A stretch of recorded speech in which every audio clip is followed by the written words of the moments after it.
ছোট্ট রানা ছিল খুবই চঞ্চল আর মজার ছেলে। একদিন স্কুল থেকে ফিরে মা বলল, রানা, তুমি কি করলে আজ স্কুলে?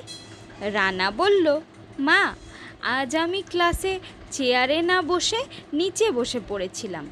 মা অবাক হয়ে বলল, কেন? চেয়ারে বসতে পারতেও নিচে বসো কেন? রানা হাসতে হাসতে বলল, কারণ নিচে বসলে পেছনে বসা বন্ধুদের পায়ে লাথি মারতে সুবিধা হয়। সেদিন দুপুরে রানা খেতে বসে বাবাকে ডেকে বলল, বাবা, তুমি জানো আমি স্কুলে নতুন একটা গেম শিখেছি। বাবা জিজ্ঞেস করলেন, কি গেম? রানা বলল, গেমের নাম দেখলাম কিন্তু বলিনি।